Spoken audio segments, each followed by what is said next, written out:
All right, what's going on, folks? Hope you're all doing well. Welcome back to another episode of the Bordello. I don't have an issue with Venezia Calcio or its people. And by that, I mean the people of Venice who like that team. I can't imagine it's that many people. I'm sure it's a core group of nerds who like their local team. I call them nerds because generally, if you like your local team too much, that makes you a bit of a nerd, generally. And I know that a lot of football fans get incensed when you say that. No, it's actually cool. It's cool to dedicate your life and your identity to this organization. You know, this isn't like a peripheral part of your life where you'll watch games once in a while. You'll pay closer attention. You'll pay less close attention depending on how busy you are in life. No. My life is all about this football club. That's a cool guy, is what diehard football fans will have you believe. That's what every woman wants, is a guy who is dedicated. Actually, my girlfriend, Paula, can you come here for a sec, please? We hear a lot about icks. We hear a lot about the ick. It's a thing that men give women. If I cried every time Juventus lost a game, would that be a little, would that endear me to you? Would you say that's a passionate man, or would that put you off a little bit? I would say grow a pair. Grow a pair. As you were. Thank you. It's okay to like a football club. It's okay to get emotional when the team wins, but it's you know, not usually. Usually, it's generally not a sign of a person who has a lot going on if you live and die by your team. It's okay to like them. It's okay to have a real affinity to the place that you come from. It's especially okay if you, I don't know, if you're from Venice and you leave and go migrate to Germany or something to work in a factory. It's acceptable to want to pass on your love of your team to your kid, maintain touch with where you're from. But as a rule of thumb, like if you're from, I don't know, like Mantova, okay, which is a team in Serie B. It's a town in Tuscany. Sorry, it's a town in Lombardia, between Friuli, Venezia Giulia, and Emilia Romagna. So kind of like the southern part of Lombardia, the less industrialized part. I mean, I think they're well off there, I guess, but it's not like near, Brescia, Bergamo, Milano, Como, where there are, just tons of economic migrants and such. Mantova, southern part of Lombardia, small town. It's about 50,000 people. It's the capital of the province of Mantova in the region of Lombardia. So, relatively important city within Lombardy, the region.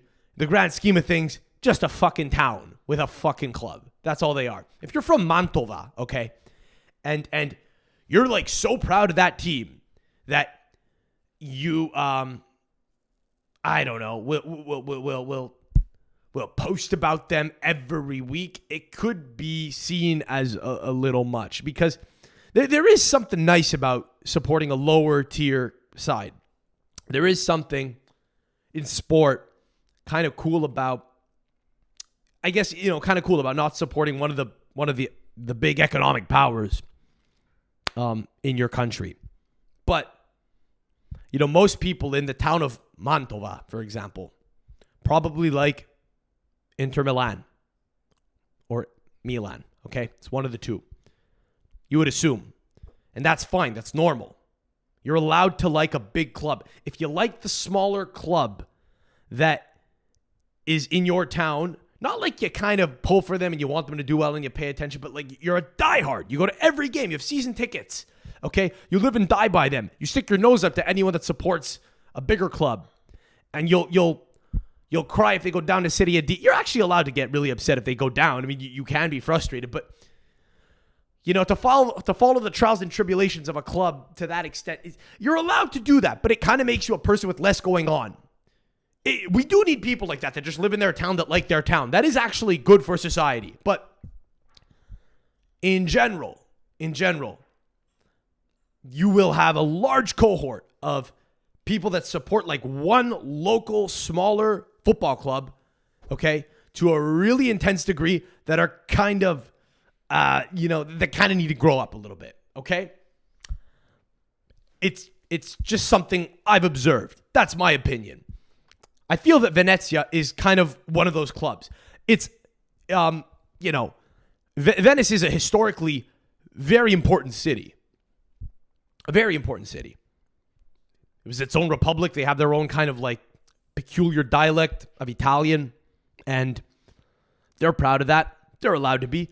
I saw a map today. Apparently the most followed club in the region of Friuli Venezia Giulia, or Veneto. Sorry. I think it was, that's a different region.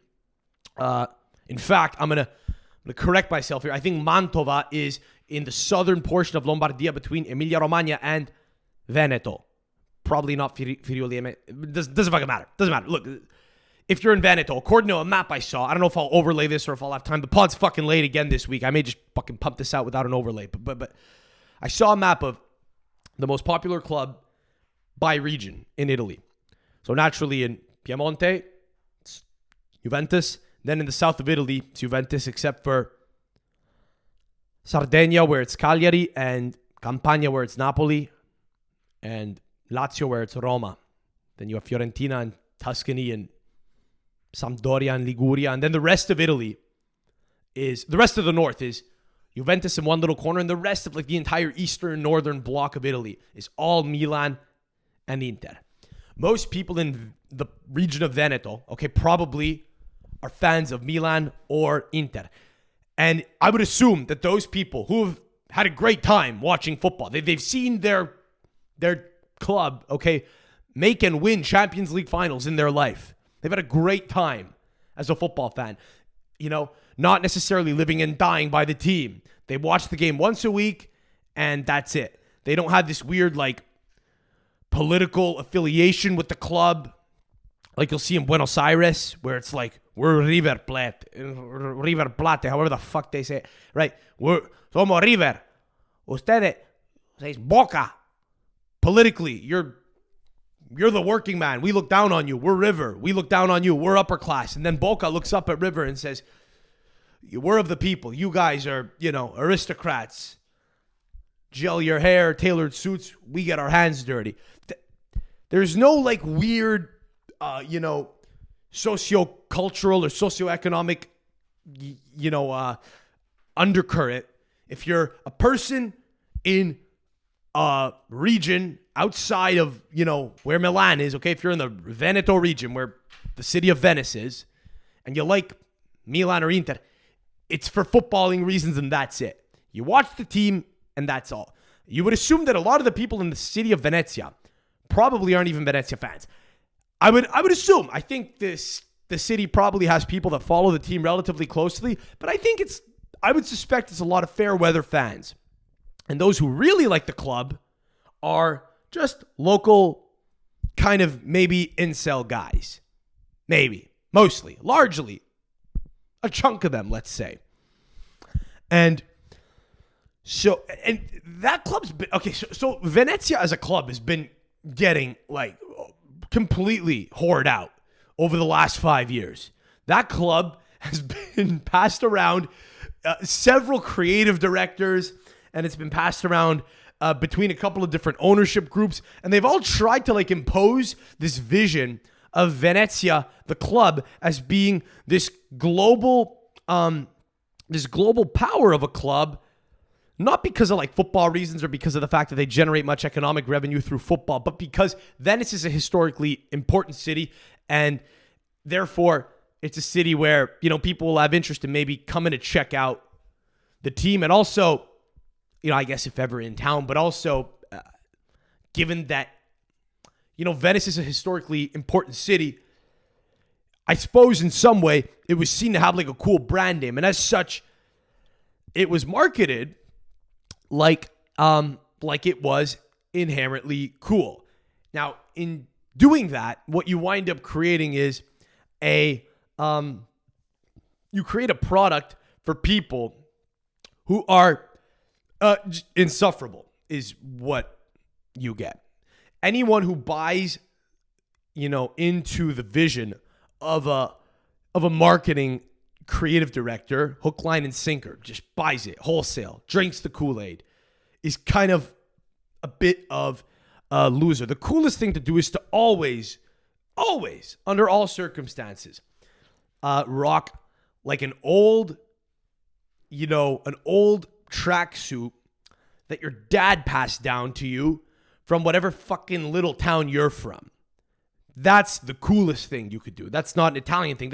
You could be Czech, and you could have like a Slavia Prague, I don't know, like tracksuit from the 80s that your grandfather used to wear. That's cool. But now what you'll have is a lot of clubs have new age creative directors who beat off to old images like this, but say, we're going to go about creating the old now. That's what Venezia did. And, I mean, obviously, shit like that doesn't win games. They got promoted to Serie A, and they sold a decent number of jerseys for a club that finished as low in the table as they probably did. And they got relegated. And last year, it was kind of back to reality, where like most clubs in Italy that aren't massive, okay, that don't have, that are not as susceptible to the fair weather fan, people that will be there all the time, like Juve, Milan, Roma, Inter. I want to say Napoli, because people will always love Napoli and Naples, but Napoli actually went through major economic hardship 20 years ago. Almost no one, okay, is immune to this. Venezia recently, like last year, got into financial difficulty. I don't know why or how. I suppose they might have been spending above their means because they probably were trying to reinvest in themselves, I guess. I guess they were betting on themselves to kind of get back to a point where they might get Serie A level revenue and so on. I mean, they got relegated, and I think some of their wage bill was retained, as I recall. I guess it was high by Serie B standards. And then once, the club goes down to Serie B, all of a sudden no one wants to go to that dump of a stadium by the sewer where they play. And as a result, they, fell on economic hardship. And so many people have been sending me this story over the past week that apparently they were like close to going under, and one man came to the rescue. Drake helps raise $40 million for Italian soccer club to avoid bankruptcy. Venezia FC notched an apparel partnership with Drizzy's Nocta line for new uniforms. When an Italian soccer club was staring down bankruptcy, as is customary, an unlikely hero showed up at Venezia FC's doorstep, ready to lace up his shin guards. God, I hate the way this article is written, but we will carry on for the good of the masses consuming this, so that this story could be consumed correctly. According to GQ Italia, Drake played an integral role in helping raise $40 million for the Venice Soccer Club to stay afloat in Serie A. The franchise, God, this is written, was this by Billboard? Yeah, that's not. calling a European football club a franchise. Anyway, the franchise was looking at filing for bankruptcy heading into the 2023-24 season and possibly being demoted to the lowest, this is how the article is written, to the lowest Serie D with a poor performance. It was really weirdly worded. I don't know what they're trying to get at there. I think what they meant to say was they would have gotten relegated to the lowest level of the semi-professional pyramid in Italy, which is Serie D, with a poor performance. I don't know what that means. I suppose I literally don't know what that means. Like were they going bankrupt or not? If they were going bankrupt, it should have been irrespective of how the team performed. Anyway, quote, I got a call from Brad Katsuyama, co-owner of Venezia and a good friend of mine, unquote, said Drake's CBO, Mate Babel, who also works in management. Who the fuck wrote this article, dude? This article was written by like a girl from the Bronx. Like Drake CBO, who also he work in management. You know what that mean? You know what that means? He's in management. Is that even a Bronx accent? I got a call from Brad Katsuyama, co-owner of Venezia and a good friend of mine, said Drake CBO Mate Babel, who also works in management. That's like something you tell your it's like something you tell your grandfather. Yeah, I'm working in management now. This is incredibly vague. I would assume they meant I literally don't know what that means. Who the fuck is Mate Babel, Drake CBO? What's a CBO? Chief Brand Officer? That's the problem right there. Venezia's a club that we need to stop slapping lipstick on this fucking pig. The club don't want to be supported by its own people. They're going bankrupt. The market's telling you. You send us down to Serie B. We don't give a shit about this team. We just want to support the big guns. We want to support Inter, Milan, whoever. Teams that we've been supporting all our lives. We don't give a shit about this local fucking club. They play in a toilet. The stadium is falling apart. It's going to be underwater in 10 years. Then you have foreign people, Brad Katsuyama, some probably American Japanese guy who's like, I see the vision here, you know. Brad Katsuyama does not wear tailored stuff. He wears baggy cargos for sure, with New Balance 550s in earthy colors. You know the guy. That guy's he's the co-owner of Venezia. I promise you that guy doesn't wear suits. There's no way that guy wears fucking suits. Who is Brad Katsuyama actually? This club keeps getting passed around like a fucking whore. I can't keep up with who owns the team at any given moment. So he's a Canadian guy. Excuse me. Okay. Brad Katsuyama is a Canadian financial service executive and the co-founder of IEX, a stock exchange that aims to be fairer than other venues. So he's a nerd from Markham, Ontario. So he's from Toronto. Some guy from Toronto owns Venezia. Hang on a second. When did he... Doesn't say when he bought Venezia here on his Wikipedia page. Who the fuck even knows how long he's owned these guys? So, listen. I think it's high time we start to smell the coffee and realize that nobody's buying Venezia. I guess clearly people are buying the club, literally, but I meant the people, the masses aren't buying it anymore. I think they're kind of over it. I guess, if Real Madrid came out with a Drake collaboration of some kind, I think that might do a little better. There is potential, to partner with any sport club if you're an apparel brand. Apparently, Nocta is like an offshoot of Nike. I learned last week that Drake runs. I didn't know that because I'm not into hype stuff because I'm a grown up, Like the other day I was playing with my Sunday league team. I mean, it's my official club team, but it's basically the level's so bad it's kind of like pure fucking Sunday league where you have a couple of studs on the team and then a bunch of guys who don't even know how to, a couple guys who run around like fucking Mickey Mouse in a fat suit, at Disney World. There's a real great, there's a great level of variance between the players in terms of level. So what happens when you play lower level senior soccer is you'll sometimes come up against kids. We played against these 19-year-olds the other day. We smoked them. And during the game, I think this is a line that they'll always use on us. I remember when we were younger, we used to use this on other people, but now that we're older, this gets used on us. It gets thrown back in our face. The 19-year-olds referred to us as 40-year-olds. You guys are 40. Because when you're under the age of 20, if anyone has a full beard, your mind implodes. You can't process the notion that you'll be a full-grown man, with a beard that's still young. You see beard, facial hair, and you think, that's an old guy. Fucking, a week ago we were 30. The same team we actually played 2 weeks ago, they said, bro, you're fucking 30. You got kids. Go take care of your kids. He's not 30. The guy just looked like shit. He's bald. It doesn't matter. But the kid's 24, 25. He's getting called 30. A week later, we're fucking 40 according to these guys. To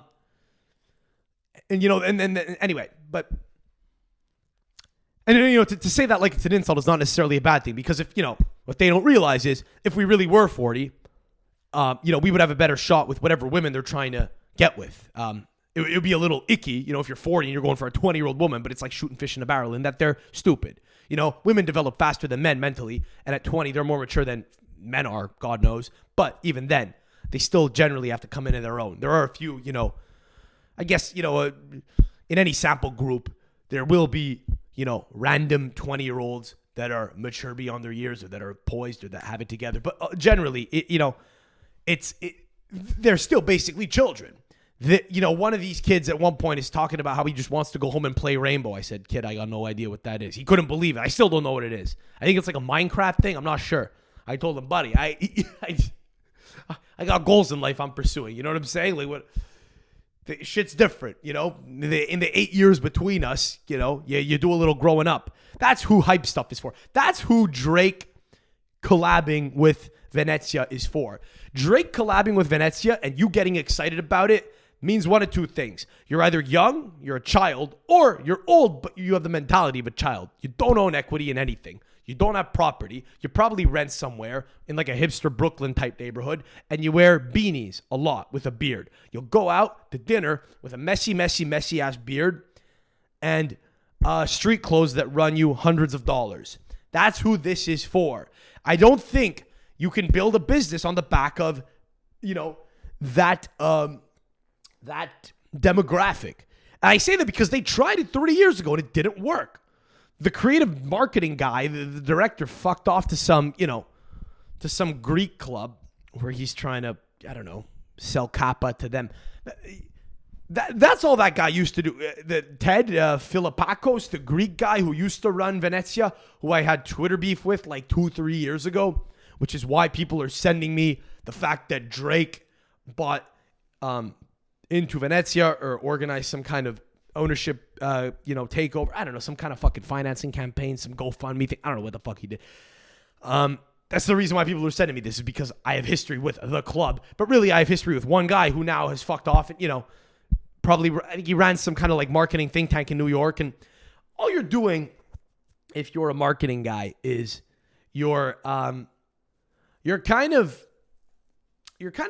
basically a failed artist. A lot of the new age marketing guys want to be photographers, or they want to be clothing designers is what they want.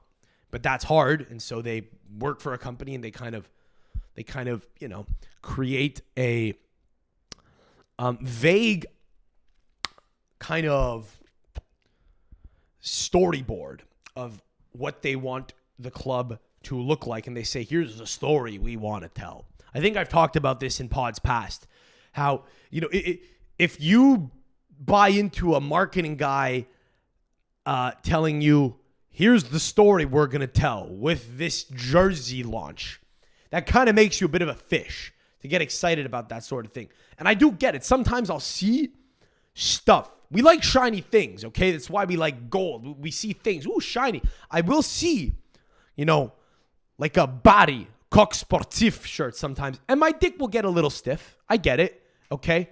If I see an old Cosenza Calcio shirt from 1998, I get it. It does a little something to me. You have to try to, tap into that animalistic rat brain, where you're just constantly, getting distracted by shiny objects. And look, so ultimately here, what I find most funny about this is, articles are circulating like Drake swooped in like Superman and saved the club. When really what happened was some guy came up to Drake and said, this could be a good opportunity to associate your name with, this other thing, European Football Club. European Football Club, Drake, cool. Get into sports. Why not? Probably won't lose money. Get in. These articles are talking about it like Drake called all his homies and we're like, hey, we gotta save this club. Like he gives a shit about the city of Venice or the people there that like the club. Ironically, the people that like Venezia in Venice are probably just like old men named Pierluigi. They have no clue who Drake is. They have no clue why the club is, why the club is seen as so popular. If anything, you probably have people that love Lega Nord there that are like, hey, I'm 60 years old and my name's Pierluigi. Why do we have Chinese and Korean people coming to watch this team play with our jersey? I don't get it. And I don't like it, frankly. That's what I suspect. Here we go. So let's get back into this article here. So Drake's chief brand officer says, I got a call from the owner of Venezia, and he laid out the problem for me in a simple way. Venezia has to raise 10 million euro in a couple of weeks, then at least 30 million euro in a few months, or the club will go bankrupt.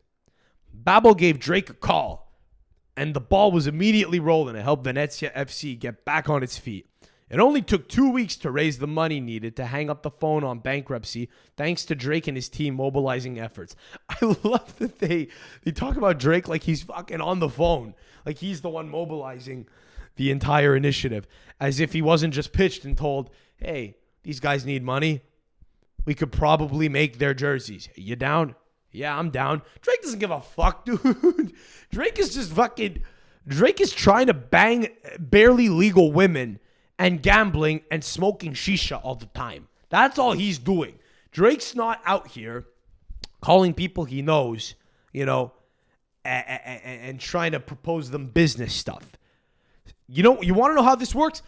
Some random person with money is given a call by Drake's chief brand officer. They go, hey, Ethan, how you doing? It's Mate Babel.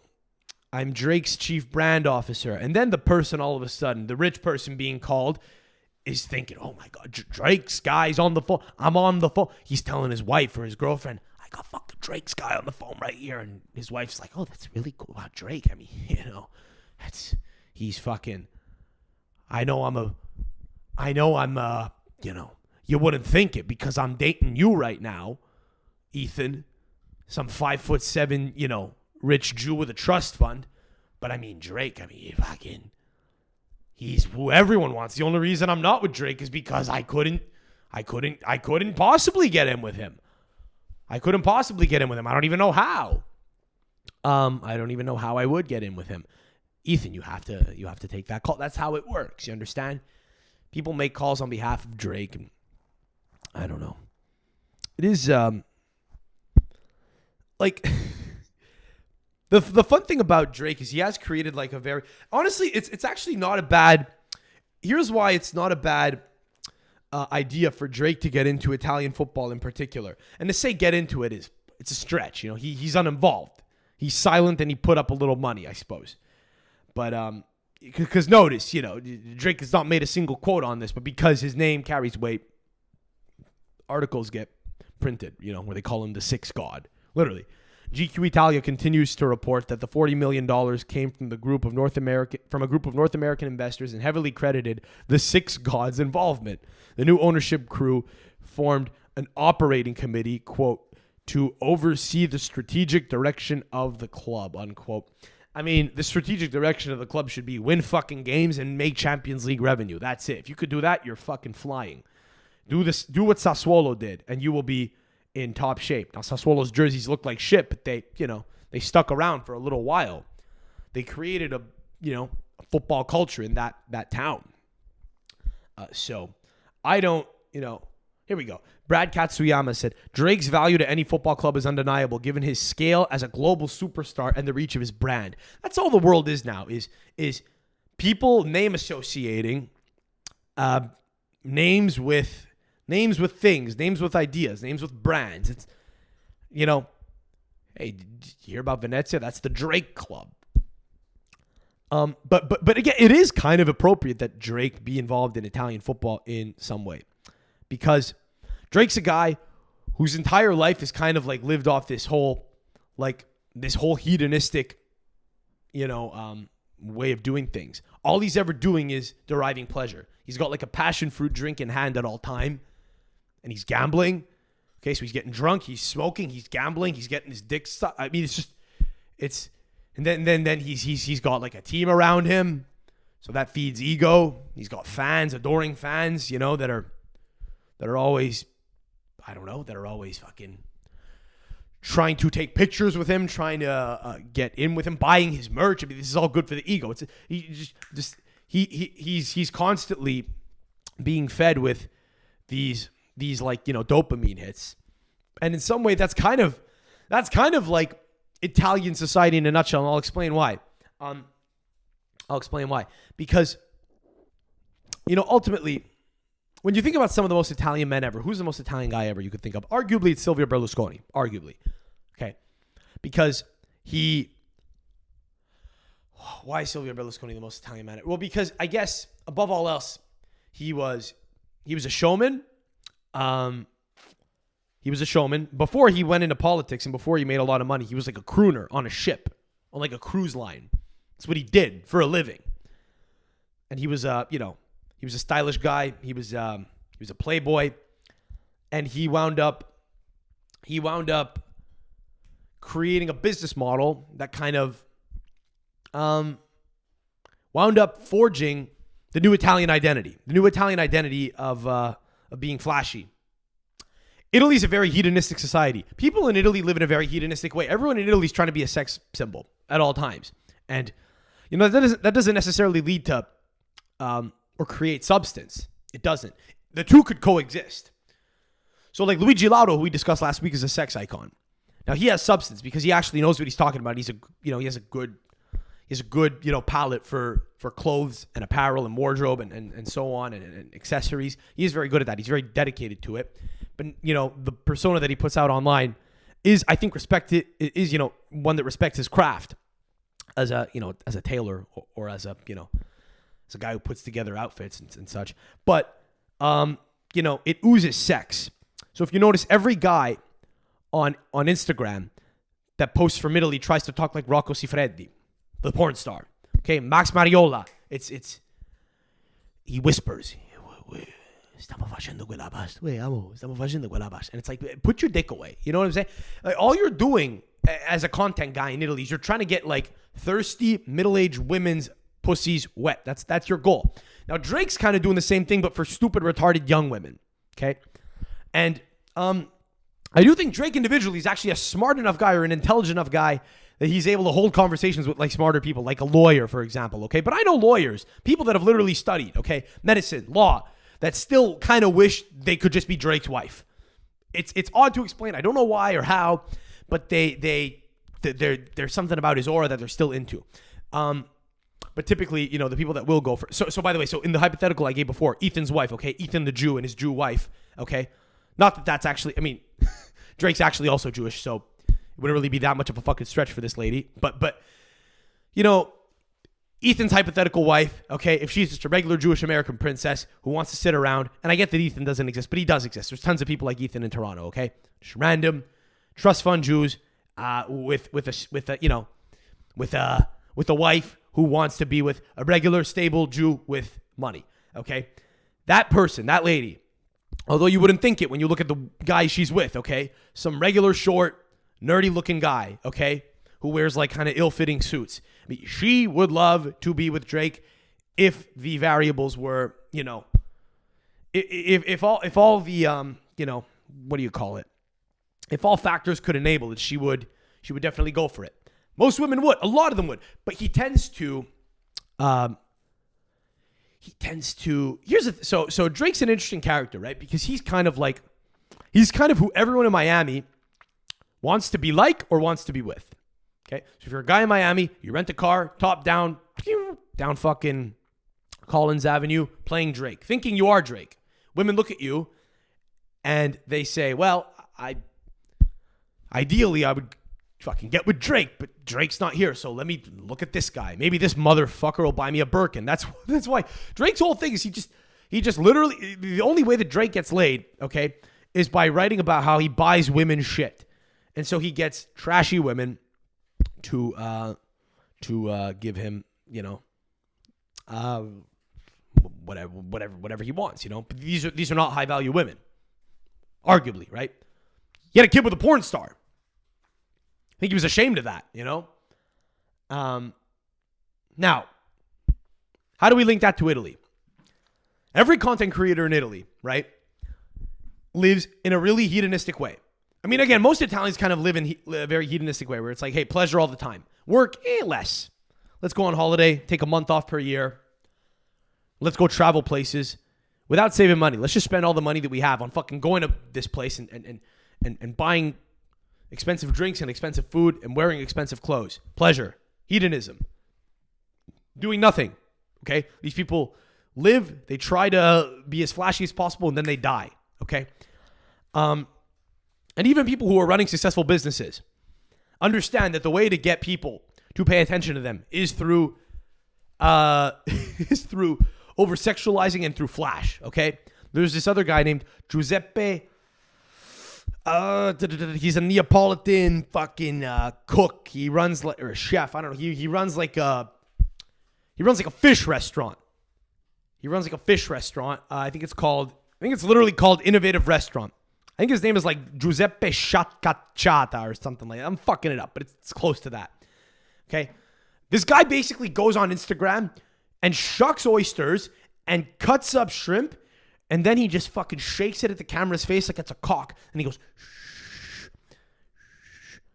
The goal there is to get, women fired up and say, look at this guy. He's so fucking Italian. He's wearing a suit and he's preparing food and he's being intense. Look at him use that knife. It's like the opposite of Swedish culture. In Sweden, they have something referred to as the law of Jante. Jante, I think. I believe it's in Sweden and Denmark. In Scandinavian countries, they want to be as non-flashy as possible. You want to be as subdued as possible. You don't want to make too much noise. You want to try to be humble. In Italy, it's the polar opposite. It's about fucking. It's about living large. It's about look who I'm with. It's about look what I'm wearing. So Drake kind of goes hand in hand with that idea. But you have to realize that this is a fucking small time club that he's buying into. There's nothing wrong with that. It could yet yield a positive financial outcome. I doubt it will, because the team has to. The team is awful and they have to stay in Serie A, because if they go back down to Serie B, they're going to be they're probably going to be in a tough economic spot again, and I don't know how much value they're going to bring to this apparel company that Drake's supplying the jerseys from.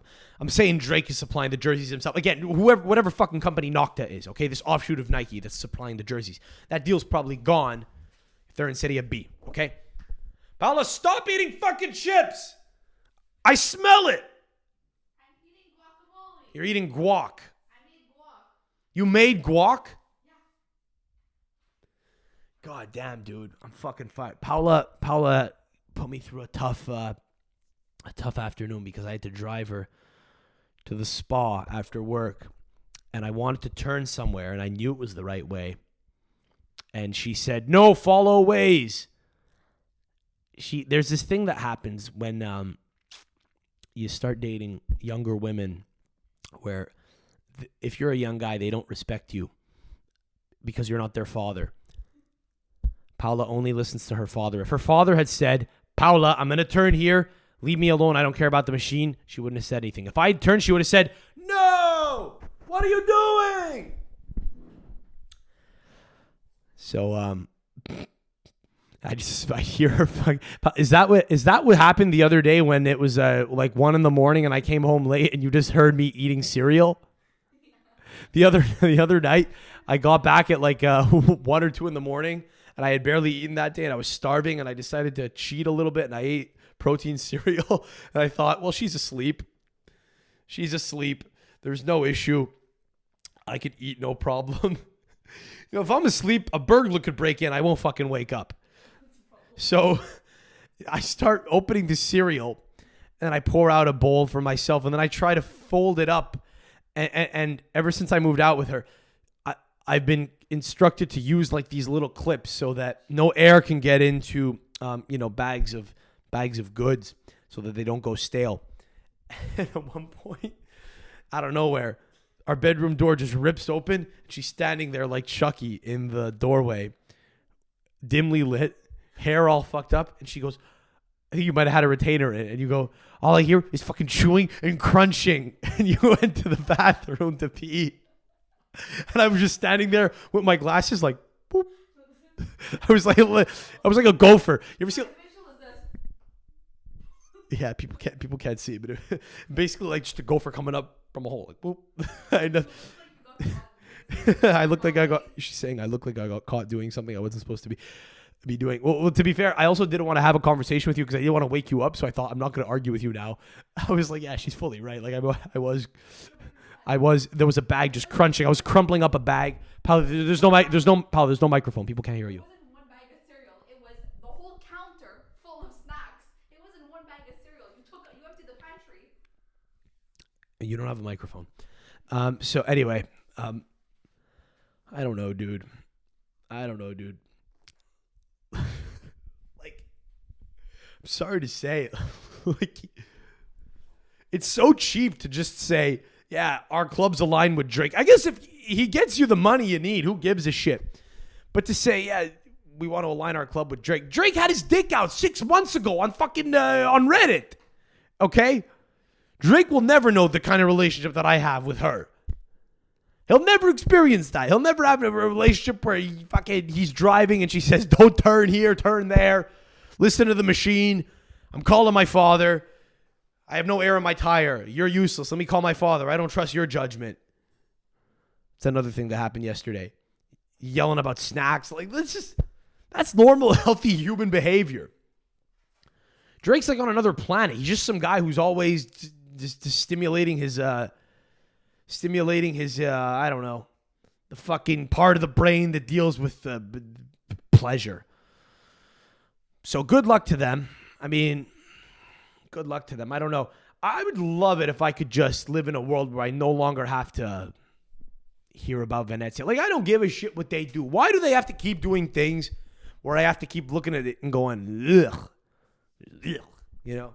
I don't even think I'm being a hater. I'm just like looking at what they're doing, saying, when is it going to end? Can a local business guy can't like a guy who sells cigarettes, can like an Italian tobacco magnate just buy Venezia? Does it have to be like does it have to be douchebags from North America that are always trying to like impose their will and cross-sell other stuff? I don't know. I would love to know what people who actually support that club, however few people it might be, think about that deal. I don't know, but like, yeah, it's really kind of, it's an interesting lesson in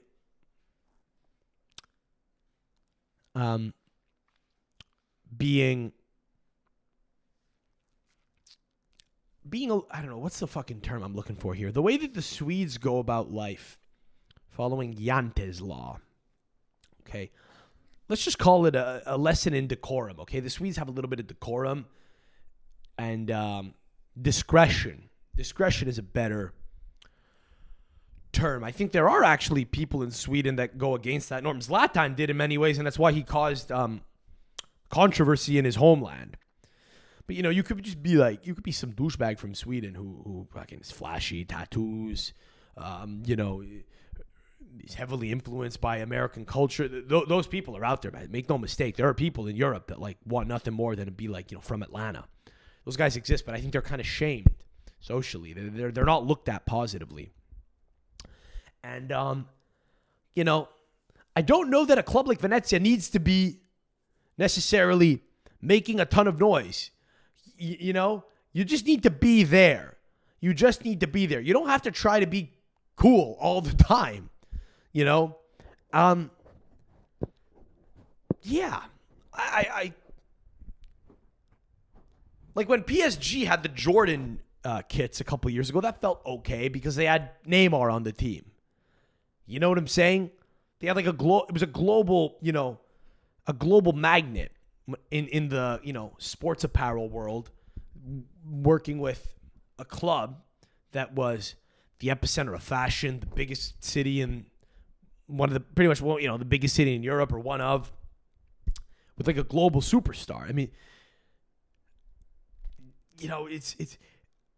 it's like people are tripping out over the fact that Drake's involved with this club because it's just an article headline that you look at and go, oh, what the hell? How about that? Huh? And you share it with people. Then it goes away. Like in a fucking year, are we still going to be hearing about the fact that Drake owns this club? Like, I don't even think he's going to go to a game this year. If he does, I guess we'll laugh about it, but I don't know.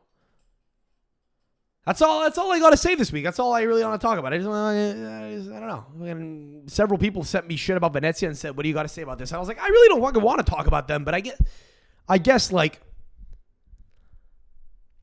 just did for 45 minutes. So hopefully this was coherent. You know, I don't know. I just, it's so fun to see what Italy is now, you know? Like everyone in Italy who creates content wants to be Salt Bae. They all want to be Salt Bae. Every single one of them. You know, and it's just funny when you see like old Italian people who left, you know. What are they doing last weekend? Fucking just salt and tomatoes.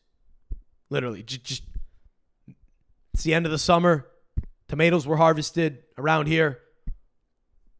Time to get out the press, boil down the tomatoes and fucking crunch them into a sauce, baby. Let's go for the year. Old immigrant men, salt and tomatoes. Like that's good. That's, you know, that's salt of the earth stuff, you know? That's good, fucking no pun intended, but that's good. Just how you doing? I'm old, I'm Italian. I love my people, I love my country. I'm making sausage. I'm making tomatoes. I'm salting the tomatoes. I could barely read. Let's go fucking hunt mushrooms in the mountains with my dog, you know, in La Sila. Insert mountain range, whatever. There's mountains all around Italy. That's kind of what we should strive to preserve. Not whatever weird fucking hedonistic,